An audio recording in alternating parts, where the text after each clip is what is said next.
इस कहानी में आप जानेंगे शिव जागरण का फल। तो आइए कहानी को पूरा सुनते हैं। कपिलपुरी में यज्ञदत्त नामक एक ब्राह्मण रहता था। उसका एक पुत्र उत्पन्न हुआ जिसका नाम उसने गुणनिधि रखा। बालक बड़ा बुद्धिमान तथा चतुर था। 8 वर्ष की छोटी सी आयु में ही उसने बहुत सी विद्याएं सीख ली थी, परंतु वह कुमार में पढ़कर अपने धर्म और कर्म से भटक गया। वह जुआरी, खेल कूद में संलग्न और गाने बजाने वालों का साथी बन गया और इसी गलत संगति में पड़कर उसने बहुत जल्दी ही अपने पिता की कमाई को लुटा दिया। उसकी माता उसे रोकती थी, परंतु प्रेम के कारण उसके संबंध में उसके पिता से कुछ न बताती थी। पुत्र चाहे कितना ही बुरा हो, परंतु माता कभी उसका बुरा नहीं चाहती है। यज्ञदत्त जब कभी भी घर आकर अपनी पत्नी से गुणनिधि के बारे में पूछता कि इस समय गुणनिधि कहाँ है, तो वह सदा झूठ बोल देती थी और कह देती थी कि घर से बाहर गया हुआ है, या तो वह कहीं स्नानादि कर रहा होगा या देव मंदिर में बैठकर भगवान का पूजन कर रहा होगा। और असली भेद न जानते हुए उसने गृह सूत्र के अनुसार गुणनिधि का विवाह भी कर दिया। विवाह हो जाने के पश्चात यज्ञदत्त की पत्नी सदा पुत्र को समझाती कि तुम्हारे पिता बड़े महात्मा हैं। जब उनको तुम्हारे बारे में मालूम होगा तो इसके लिए तुम्हें और मुझे दोनों को दंड देंगे। तुम्हारा कुल बड़ा पवित्र है, फिर तुम यह बुरे काम क्यों करते हो? मेरे बच्चे, तुम्हारा कल्याण इस बुरे कामों के छोड़ देने में ही है। परंतु गुणनिधि पर माँ को समझाने का कुछ भी प्रभाव नहीं पड़ता था और एक दिन उसके पिता की अंगूठी चुराकर किसी जुआरी को दे दी। जब यज्ञदत्त ने उस जुआरी से पूछा कि अंगूठी उसके हाथ में कैसे आई है, तो जुआरी ने यज्ञदत्त से कहा कि उसने उनकी अंगूठी नहीं चुराई है। यज्ञदत्त ने जुआरी की बात सुनकर कहा, सुनो लल्ला, यह अंगूठी मेरी है और मुझे राजा के यहाँ से मिली है। तुम इसे झूठ बोलकर अपनी न बनाओ, परंतु यह बताओ कि यह अंगूठी तुम्हारे पास कैसे आई है। यज्ञदत्त की बात सुनकर जुआरी को बड़ा ही क्रोध आया। उसने गरज कर कहा, जो सच सुनना चाहते हो ध्यान पूर्वक सुनो। यह अंगूठी तुम्हारे पुत्र गुणनिधि ने मेरे पास जुए में हारी है। उसने यह अंगूठी ही जुए में नहीं हारी, बल्कि आज तक जुए में बहुत से साधन चुराकर हारा है। आप जितने ही सज्जन साधु धर्मात्मा हैं, आपका पुत्र उतना ही बड़ा बदमाश है।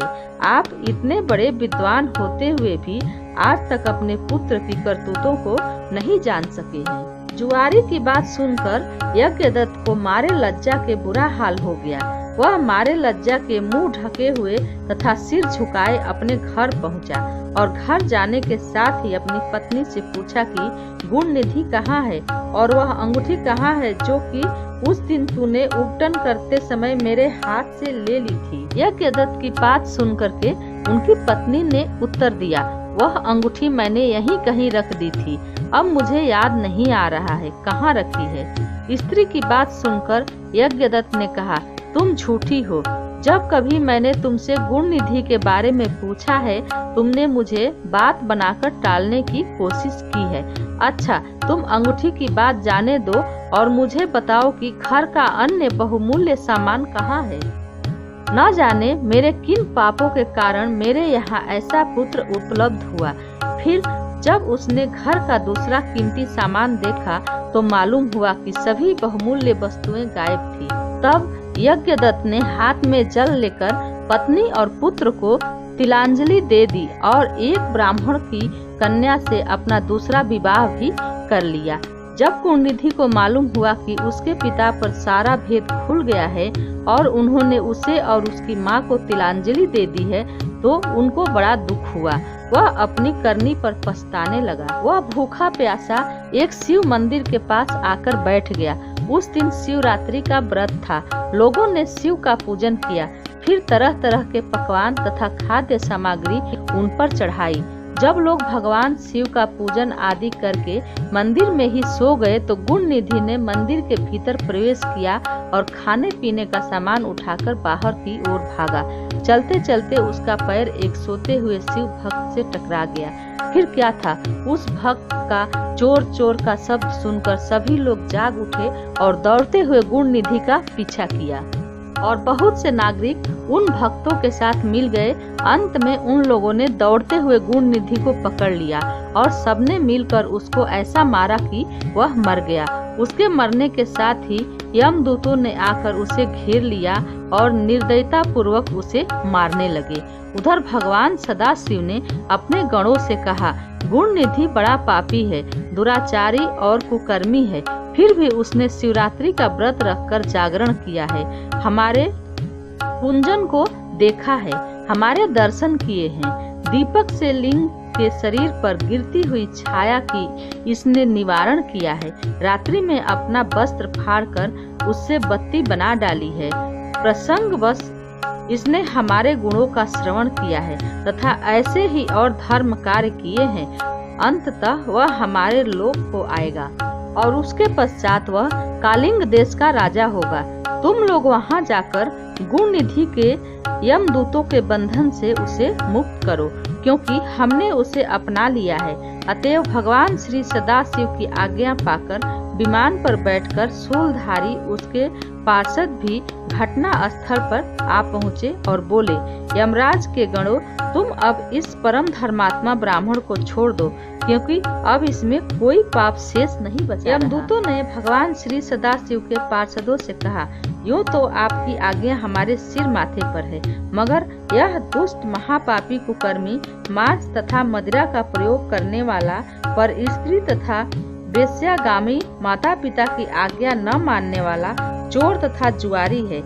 हम लोग इसलिए इसको लेकर जा रहे हैं। यमदूतों की बात सुनकर सदाशिव के पार्षदों ने कहा, तुम मूर्ख हो, यह ब्राह्मण पापी नहीं है। इसका सबसे बड़ा धर्म तो यह है कि इसने पुराना कपड़ा जलाकर शिवालय में प्रकाश किया, रात्रि भर जागरण किया। स्थिर चित्त से शिवालय के द्वार पर बैठकर इसने भगवान श्री सदाशिव के पूजन को देखा और हरि कीर्तन को मना। इसलिए भगवान श्री सदाशिव की इच्छा के अनुसार यह राजा बनाया जाएगा। और इस प्रकार कहने के पश्चात भगवान श्री सदाशिव के पार्षद गुण निधि को अपने साथ ले गए। यमदूतों से मुक्ति पाकर गुण निधि भगवान श्री सदाशिव के पार्षद के साथ विमान पर चढ़कर शिवलोक को गया।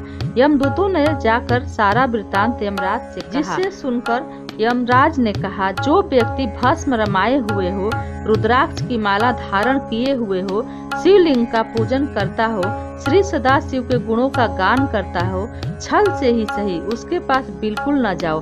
यमराज ने भगवान श्री सदाशिव को प्रणाम करके कहा, आप इस अनजाने दोष को क्षमा कर दें। और इस तरह से भगवान शिव ने गुण निधि को अपना लिया और उन्हें दोष मुक्त कर दिया। तो बोलिए हर हर महादेव।